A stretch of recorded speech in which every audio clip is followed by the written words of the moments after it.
Agora então você pode abrir a sua Bíblia no Evangelho de Marcos, capítulo 2. Nós vamos ler de 1 a 12. Marcos 2, de 1 a 12. Dias depois, Jesus entrou de novo em Cafarnaum e logo se ouviu dizer que ele estava em casa. Muitos se reuniram ali, a ponto de não haver lugar nem mesmo junto à porta. E Jesus anunciava-lhes a palavra. Trouxeram-lhe então um paralítico carregado por 4 homens.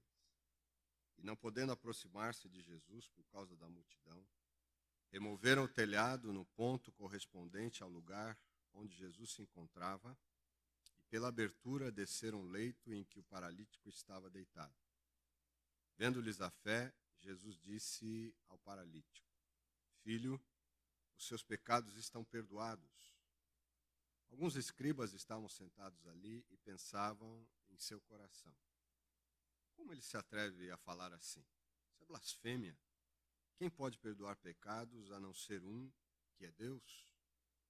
E Jesus, percebendo imediatamente em seu espírito que eles assim pensavam, disse-lhes: por que vocês estão pensando essas coisas em seu coração? O que é mais fácil?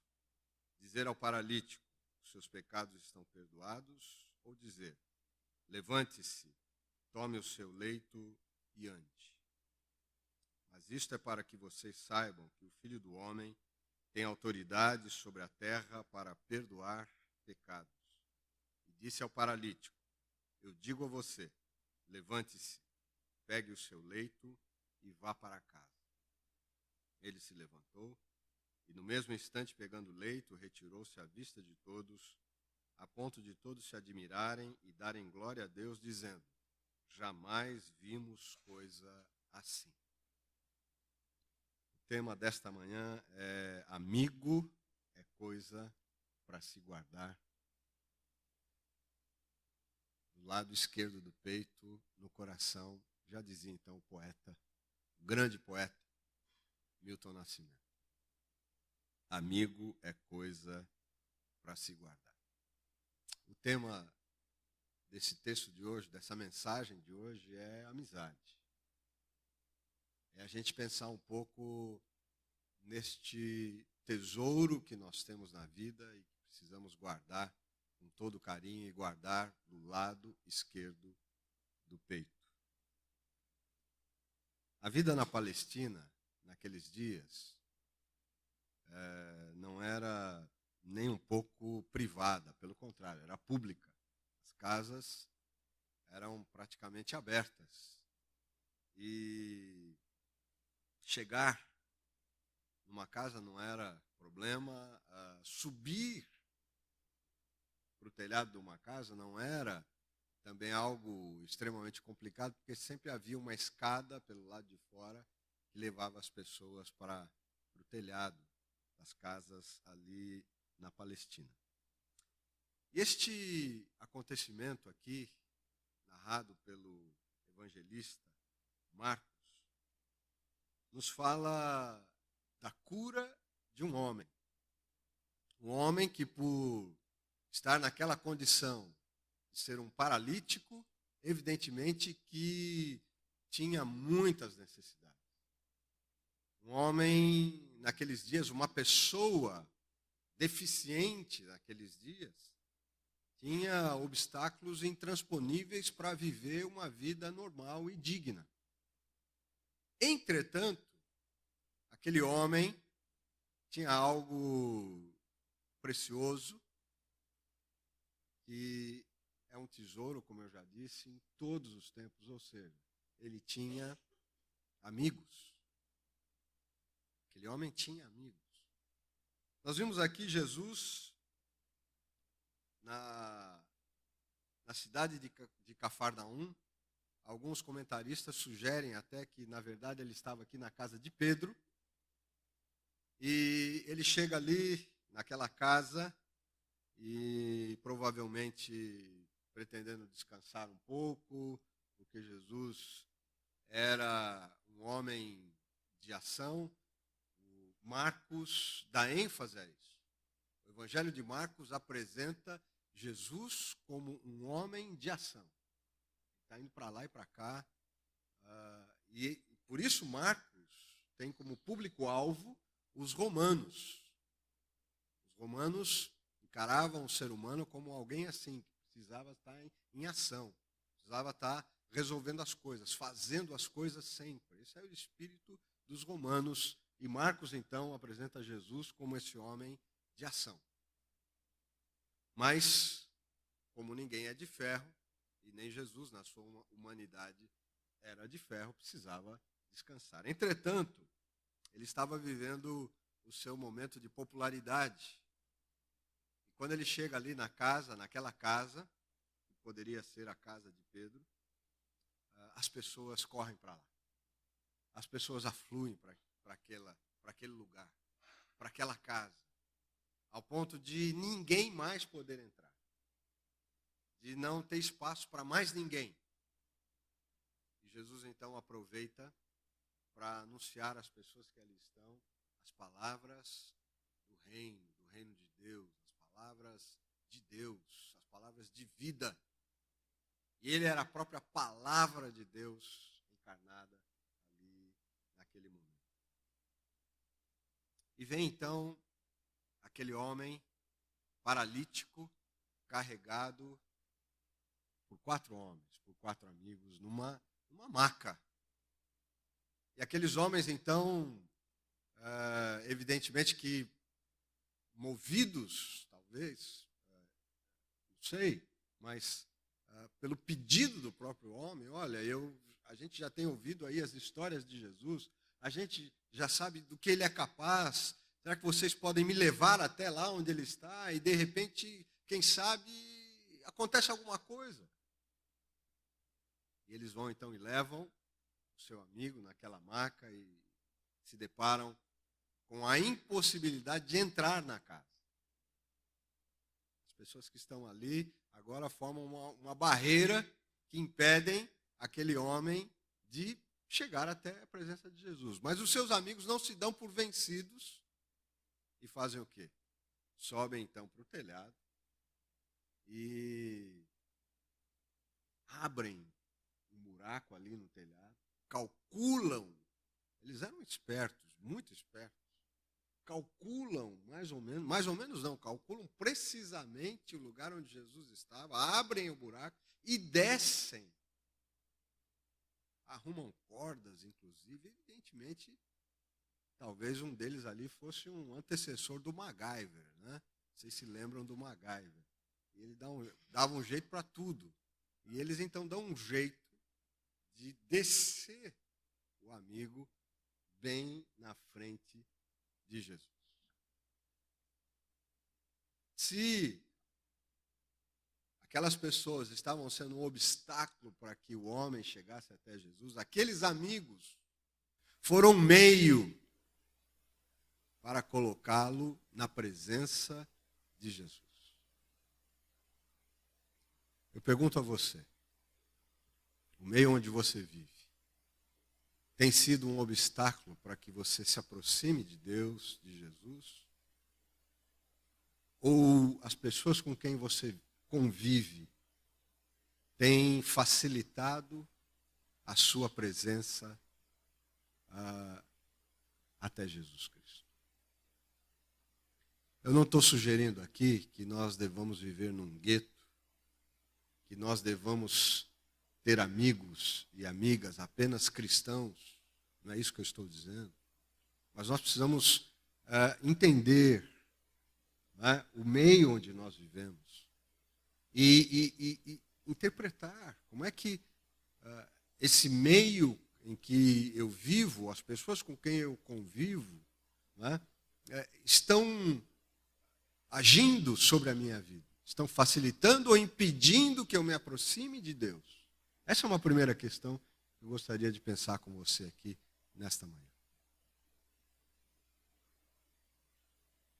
Em segundo lugar, é importante que nós então enfatizemos essa ideia dos amigos que não viram dificuldades ou barreiras para colocar aquele homem na presença de Jesus.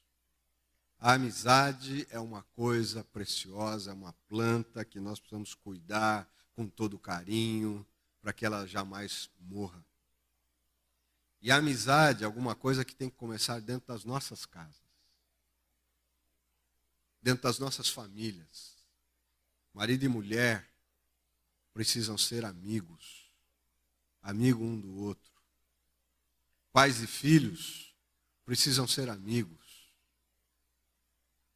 Não é possível que no seio de uma família que se diz cristã, a comunicação tenha sido interrompida por alguma razão. Seja qual razão, seja qual for a razão. Ela não pode ser suficiente para interromper a comunicação entre marido e mulher, entre mulher e o marido, entre os pais e os filhos, entre os filhos e os pais. Porque através dessa comunicação, a amizade precisa ser preservada. Amigos se falam. Amigos conversam. Amigos têm prazer em se falar. Amigos têm prazer em conversar um com o outro. Amigos têm a liberdade de abrir o coração um com o outro.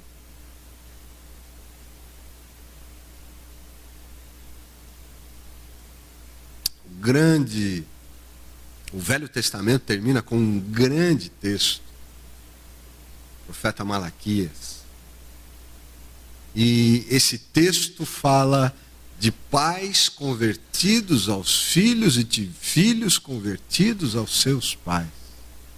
É assim que termina o Velho Testamento. Enfocando esse relacionamento familiar, pais e filhos convertidos uns aos outros. E esse texto depois é citado nos evangelhos. João Batista, o precursor de Jesus, é aquele que viria com essa mensagem de reconciliação. E o próprio Jesus era a grande mensagem de reconciliação, não apenas entre Deus e os homens, mas entre os homens entre si, começando pela família. Nós não podemos permitir que, seja o que for, interrompa a amizade que deve existir na nossa casa, entre os cônjuges, entre pais e filhos. Se a gente permitir que isso aconteça, o texto de Malaquias diz: isso será uma maldição. Maldição dos lares frios, os lares gelados, onde não há amizade, afeto, carinho, amor. Conflitos vão haver, sim.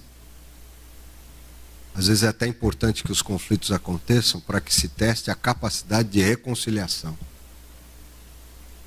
Mas ela precisa ser buscada a todo custo, para que a amizade possa prevalecer na nossa casa, na nossa família. Mas então aquele homem desce ali, à presença de Jesus, e Jesus vê aquela cena e diz então: filho, os teus pecados estão perdoados. Os teus pecados estão perdoados. Os fariseus que estavam ali, os escribas que estavam presentes ali, os escribas eram os mestres, né, da lei, ensinavam a lei para o povo, a lei de Deus, a lei dos rabinos, que foi uma complementação à lei de Deus. E eles então começam a questionar entre eles, nos seus corações, como é que esse Jesus, esse homem, diz uma coisa dessa: os teus pecados estão perdoados. Que blasfêmia, porque só Deus pode fazer isso. Mas Jesus conhecia o coração das pessoas, como conhece o nosso coração até hoje. E ele então questiona aqueles homens: por que é que vocês estão pensando isso nos seus corações? O que é mais fácil dizer? teus pecados estão perdoados, ou toma o teu leito e anda, e sai andando. Mas para que vocês saibam que o Filho do Homem tem poder sobre a terra, eu digo agora para esse homem que está aqui: levante-se, tome o teu leito e vai para a sua casa. Para aquele homem ali, acontece uma grande revelação. Além de ter sido abençoado por um milagre extraordinário, há uma revelação que é maior até do que aquele milagre. Para aquele homem, na verdade, para todos os que estavam ali, a grande revelação é a revelação de um Deus perdoador. De um Deus que acolhe o homem, de um Deus que estende a mão, como o conjunto feminino acabou de cantar, as santas mãos de Deus estão abertas para acolher o ser humano, para trazer o ser humano para perto dele. E a grande tragédia do ser humano é se distanciar de Deus. A grande tragédia do ser humano tem sido essa: achar que sozinho pode resolver os seus problemas, que pode dar conta de todas as demandas do que é ser humano, do que é a humanidade. Essa é a grande ilusão. Comecei a ler um livro que fala sobre o movimento Zeitgeist. Não sei se você já ouviu falar sobre isso. Movimento Zeitgeist. Que propõe um mundo novo mesmo, mas baseado no quê? Na ciência e na tecnologia. Hoje já há uma tecnologia suficiente para alimentar o mundo inteiro, para dar uma vida digna para todas as pessoas. É só preciso achar os meios para fazer isso. Só que esse movimento desconsidera exatamente isso, que é a natureza humana, egoísta, que corre, que briga, que mata pelo poder, sempre alguma coisa, como escreve C.S. Lewis num dos seus livros, quando parece que a humanidade vai conseguir o caminho da paz, as coisas vão se arranjar, aparece alguém, aparece um ditador, aparece seja lá o que for, e atravanca as coisas, e trava, e a coisa não vai, emperra, retrocede. É sempre assim. É sempre assim. O ser humano precisa, e ele busca todas as etnias, todas as culturas, de todos os tempos. Todo ser humano busca Deus de alguma forma, tem anseio pela divindade, pela espiritualidade de alguma forma. Isso está presente, está arraigado na alma humana, essa necessidade, não tem como fugir disso. Mas nós temos tido o privilégio, a graça de conhecer o caminho que leva a Deus, o Deus Criador, que é o próprio Jesus. E aquele homem, então, pôde conhecer esse Deus perdoador, acolhedor. Um Deus que, além de se preocupar com a alma, se preocupa também com o corpo. Um Deus que olha para o homem como um ser integral. É isso que nós vemos aqui nessa história. Seus pecados estão perdoados. Ou seja, você pode viver livre desse poder que mata. Você pode viver livre da culpa. Você pode ser uma pessoa livre do medo. Interiormente, pode se libertar, mas você pode também ser uma pessoa que caminha, uma pessoa que curte a vida, que aproveita as coisas boas da vida. Você pode ter saúde, energia, disposição. E Deus olha assim para nós, olha integralmente. O corpo não é só uma casca. Essa não é uma ideia cristã, o corpo é a prisão da alma. Essa é uma ideia lá dos gregos, de Platão. O corpo, inclusive, nós lemos no Novo Testamento, o corpo é templo do Espírito Santo. O corpo vai ser regenerado, nós teremos um corpo ressuscitado. Um corpo incorruptível. Então Deus olha para o ser humano de forma integral, é o que nós aprendemos nessa história. Os amigos levaram aquele homem até a presença de Jesus. E na presença de Jesus, ele recebeu o milagre. E o maior milagre foi conhecer o Deus perdoador, o Deus cheio de amor. Mas o texto nos fala de um Deus que também é amigo. Porque todas as vezes que as histórias de Jesus vêm à tona, nós estamos vendo a história de alguém que foi amigo e que é amigo da humanidade e que é nosso amigo. O que Jesus diz aos seus discípulos? Lá em João, no capítulo 15,